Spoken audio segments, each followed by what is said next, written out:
এবার আর্জেন্টিনার goalkeeper Emiliano মার্টিনেজকে দলে ফেরানোর জন্য প্রস্তাব পাঠিয়েছে বার্সেলোনা। তবে কি অ্যাস্টন ভিলা ছেড়ে বার্সেলোনায় আসছে এমি মার্টিনেজ? বেশ কিছু মিডিয়ার দাবি বার্সেলোনায় আসতে সম্মতিও জানিয়েছে এমিলিয়ানো মার্টিনেজ। আর্জেন্টিনার গোলকিপার এমিলিয়ানো মার্টিনেজের ট্রান্সফার মুভ নিয়েই থাকছে আজকের প্রতিবেদন।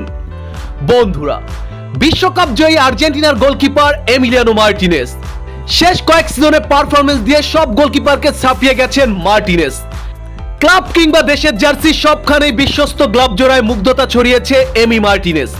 তবে এবার ক্লাব ছাড়তে যাচ্ছেন 33 বছর বয়সী এই বিশ্বসেরা গোলকিপার। এমিলিয়ানো মার্টিনেজের ক্লাব ছাড়ার ঘোষণা আসার পরেই তাকে দলে ফেরাতে উঠে পড়ে লেগেছে ইউরোপের সেরা ক্লাবগুলো। তবে এই লিস্টে এবার যোগ হলো বিশ্বের সেরা ক্লাব বার্সেলোনার নাম। মার্টিনেজকে দলে ফেরাতে অফিসিয়ালি প্রস্তাব পাঠিয়েছে বার্সেলোনা। যে কোনো মূল্যে বার্সেলোনার ফার্স্ট চয়েস গোলকিপার হিসেবে এমিকে দলে ফেরাতে চায় বার্সা। বেশ কিছু স্পোর্টস মিডিয়ার মতে মার্টিনেজকে দলে ফেরানোর জন্য মিটিংয়েও বসেছে বার্সেলোনা।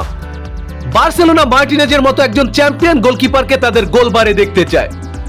তবে নিজ থেকেই বার্সেলোনা আসতে সম্মতি জানিয়েছে এমি মার্টিনেজ। এমিলিয়ানো মার্টিনেজের ফার্স্ট প্রায়োরিটি 2026 বিশ্বকাপ পর্যন্ত ইউরোপিয়ান ক্লাবে স্টে করা। এ কারণেই তার প্রথম চয়েস বার্সেলোনা। তবে মার্টিনেজকে দলে ফেরাতে হলে বার্সেলোনাকে গুনতে হবে মোটা অঙ্কের টাকা। বার্সা বোর্ড যেভাবে আগ্রহ দেখাচ্ছে তাতে মনে হচ্ছে বার্সেলোনায় আসতে যাচ্ছে এমিলিয়ানো মার্টিনেজ। এছাড়া মার্টিনেজকে দলে ফেরাতে প্রস্তাব পাঠিয়েছে ইউরোপের শীর্ষস্থানীয় ক্লাবগুলো। এর মধ্যে ম্যানচেস্টার ইউনাইটেড অন্যতম। কি মনে হয়, বার্সেলোনায় কি আসতে যাচ্ছে এমিলিয়ানো মার্টিনেজ, নাকি শেষ পর্যন্ত অন্য কোনো ক্লাবে যেতে পারে আর্জেন্টিনার এই বিশ্বসেরা গোলকিপার? তবে মার্টিনেজ বার্সেলোনা আসলে বার্সার ফ্যান হিসেবে আমাদের 16 কলা পূর্ণ হবে। দেখা যাক শেষ পর্যন্ত রিউমার কোথায় গিয়ে ঠেকে। আমরা বার্সেলোনার জার্সিতে মার্টিনেজকে দেখার অপেক্ষায় রইলাম। বন্ধুরা, আর্জেন্টিনা ফুটবল রিলেটেড নিত্য নতুন সকল আপডেট পেতে আমার চ্যানেলটি সাবস্ক্রাইব করে পাশে থাকুন। ধন্যবাদ।